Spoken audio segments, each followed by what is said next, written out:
पाकिस्तान में ये इसलिए कि 90,000 औरतें हर साल ब्रेस्ट कैंसर का शिकार होती हैं। कैंसर एक ऐसी चीज़ है कि अभी तक पता नहीं चल सका कि वो होना है, क्यों होना है, किस तरह से होना है। वो जीन्स की अपनी मर्जी है। कोई एबनॉर्मल डिस्चार्ज है या अनयूजुअल पेन है, वो तभी पता चलेगी ना अगर आप उसको देखेंगे। प्रोटेक्शन तभी होगी ना अगर आप डिटेक्ट करेंगे, जल्दी पकड़ा जाए और पकड़ा जाता है। अस्सलाम वालेकुम, हेल्थ मैटर पॉडकास्ट के साथ मैं हूं आपकी मेज़बान हफ्सा खालिद। नाज़रीन, अक्टूबर का महीना चल रहा है और अक्टूबर के मंथ को पिंक रिबन मंथ भी कहा जाता है, ब्रेस्ट कैंसर अवेयरनेस मंथ भी ये कहलाता है। और आज हमारे साथ हमारे स्टूडियो में मौजूद हैं डॉक्टर नीना जमील, जो कि गायनेकोलॉजिस्ट हैं और इसके अलावा सऊदी अरेबिया में भी अपनी बतौर डॉक्टर खिदमात सर अंजाम भी दे चुकी हैं। आज हम इनसे ब्रेस्ट कैंसर के हवाले से ही बातचीत करेंगे। अस्सलाम वालेकुम डॉक्टर नीना, कैसी हैं आप? वालेकुम अस्सलाम। Thank you so much Hafsa for having me once again. Thank you so much कि आप वाकई दोबारा हमारे पास आई और एक बहुत इंपॉर्टेंट इशू के ऊपर आज बात करने आई हैं यहाँ पे। अब जैसे अक्टूबर का मंथ चल रहा है, it's the breast cancer awareness month और पिंक रिबन मंथ भी इसको कहा जाता है। आपसे सबसे पहले मैं इसी के हवाले से जानना चाहूँगी कि इसको पिंक रिबन मंथ क्यों कहा जाता है?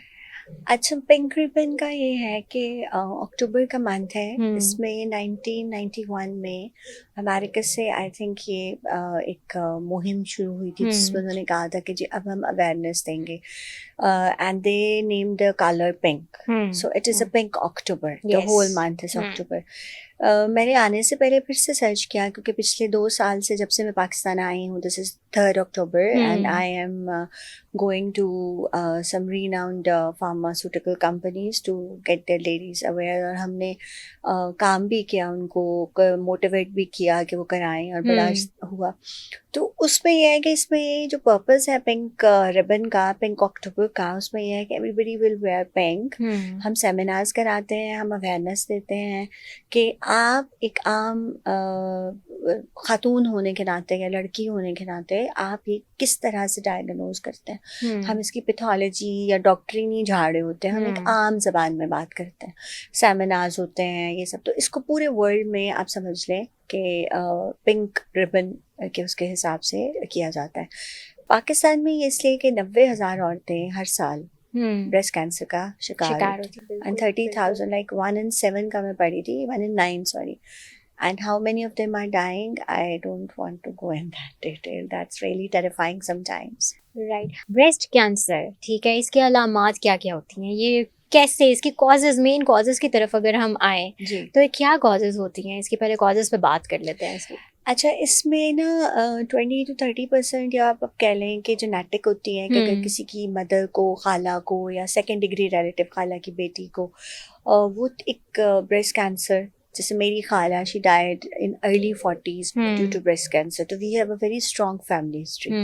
अच्छा, एक तो वो रीज़न होती है। एक और इसका ना पार्ट होता है, एक सिंड्रोम होता है जिसमें ब्रेस्ट का और कोलन जो बड़ी आंत होती है उसका कैंसर कंबाइन होता है और ओवरी का, ठीक है, वो भी फैमिली में रन करता है।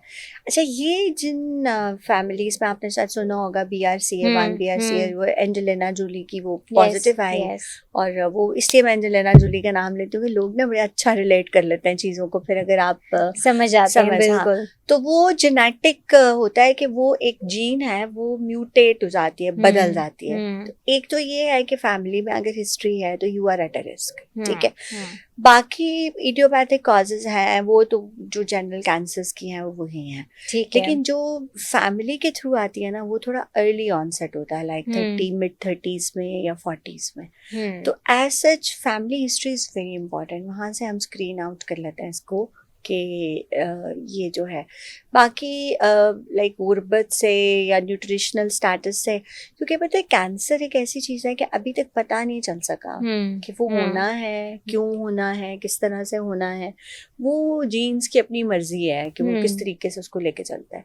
But mostly yes, if you have a family history about it तो you should be very very careful about it.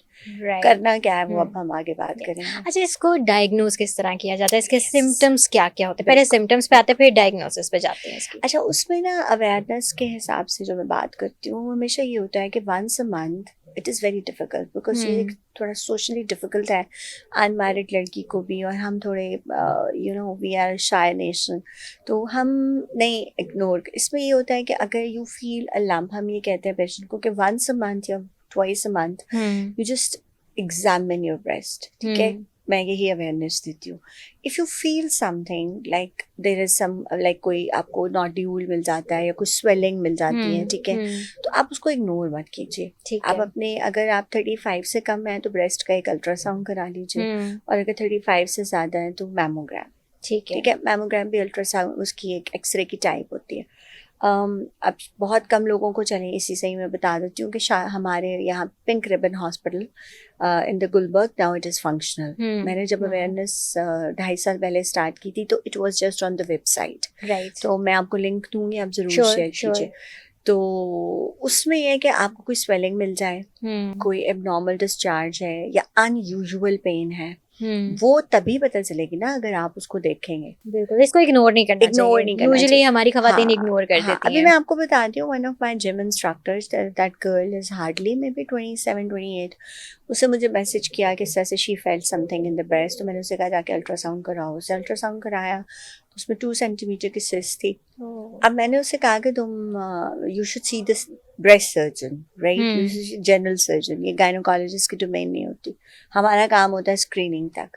तो उसने मुझे कहा कि मुझे अल्ट्रासाउंड वाली ने कहा है कि कोई ख़तरनाक बात नहीं है, कुछ नहीं करना। मैंने उसे कहा कि बेटा मेरी बात सुनो, ये रिबन पिंक रिबन है और जहाँ तुम्हारा जिम है उसके बिल्कुल पास है, गो देयर। अगर वो कहते हैं कुछ नहीं करना तो दैट्स फाइन। तो कोई एबनॉर्मल डिस्चार्ज है, कोई पेन है, कोई स्वेलिंग है, या अगर आप एग्जामिन करते हुए आपको कोई अनयूजुअल फाइंडिंग मिल गई है तो please report to your doctor. ये इसके सिम्टम्स होते हैं, राइट। और फिर आपने इसका अगर ट्रीटमेंट की तरफ जाना चाहें, वो डिपेंड करता है कि किस नेचर का है। अच्छा, अब होता ही है कि यूजुअली बहुत सारे सिस ऐसी होती हैं जिसके बाद वो सिर्फ फॉलो अप पे रखते हैं। अगर जो सस्पिशन मास है उसका क्या होता है कि उसको हम बोलते हैं फाइन नीडल एस्पिरेशन, कि बिल्कुल एक सिरिंज की तरह से उसके अंदर से हम सेल्स ले लेते हैं, बिल्कुल लोकल एनेस्थीसिया लगा के, और फिर उसको देखा जाता है। अगर उसमें कैंसर सेल्स हैं तो फिर डोमेन सर्जन की है। फिर वो ये होता है कि वो they are the one who will decide. फिर वो MRI CT कितना फैला हुआ है कितना नहीं फैला हुआ, वो उसके हिसाब से। लेकिन ये सब कुछ तब होगा ना अगर आपको पता लगेगा, बिल्कुल, कि आपको प्रॉब्लम क्या है। पता कब लगेगा? जब आप अपने आप को देखेंगे, एग्जामिन करेंगे। और आप देखेंगे कब? जब आपको इस चीज़ का वाकई अंदाजा होगा कि ये कितना प्रेवलेंट है। हर 9 में से एक औरत, आप सोचें, एंड मतलब लाइक इट्स टू मच। जैसे नया नया हेपेटाइटिस जब C आया था तो क्या हुआ था कि 7 में से एक बंदे को हेपेटाइटिस B और C हो रहा था, और हम तड़प रहे थे डॉक्टर्स बैठ के कि उफ अल्लाह इतना ज़्यादा। तो ये तो 9 में से एक है। जैसे वही हमने पहले वैक्सीन की भी, इसकी वैक्सीन भी कोई नहीं, राइट। तो इसमें क्या है? अर्ली डिटेक्शन, जल्दी पकड़ा जाए, जल्दी ट्रीटमेंट हो जाए और लाइफ जो है वो बच जाए। राइट। अच्छा, इसके हवाले से बहुत सारी मिथ्स भी बनी हुई हैं। जैसे कहा जाता है कि अगर आप अंडर गारमेंट्स का इस्तेमाल करते हैं, टाइट अंडर गारमेंट्स आप पहनते हैं, तो उसकी वजह से भी आपके लिए प्रॉब्लम कॉज करता है। इस मिथ के हवाले से क्या कहेंगे?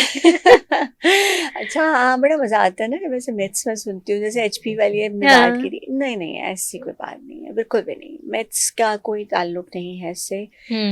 अभी तक मैंने आपको बताया है कि सिर्फ जेनेटिक फैक्टर्स या कुछ फैक्टर्स ऐसे हैं जो लोग कहते हैं ना, cigarette smoking is associated with lung cancer. Yes, that's the thing.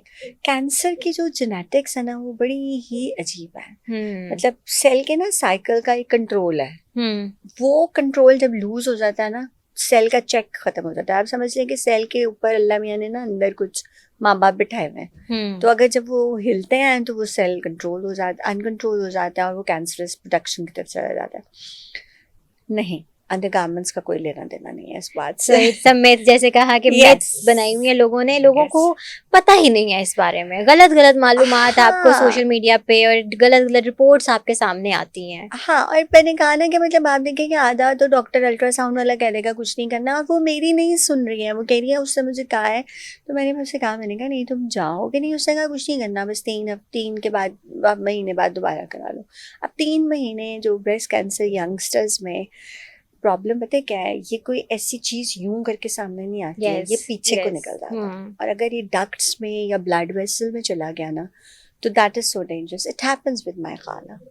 I have seen it कि एक जनरल सर्जन, उनको सिंपल एक एब्सिस नहीं होती जिसको पंजाबी में बोलते हैं, फोड़ा बोलते हैं. Yes. He was just treating a very renowned general surgeon of that time, Sahiwal में.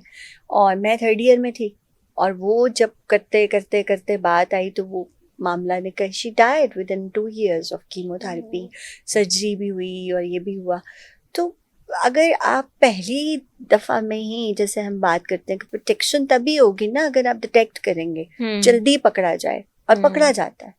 Right. मतलब दूसरी तरफ मेरी सिस्टर इन लॉ है. She had this like for years, 40-45 years हो गए उनको. And she is perfectly okay after removal. Right.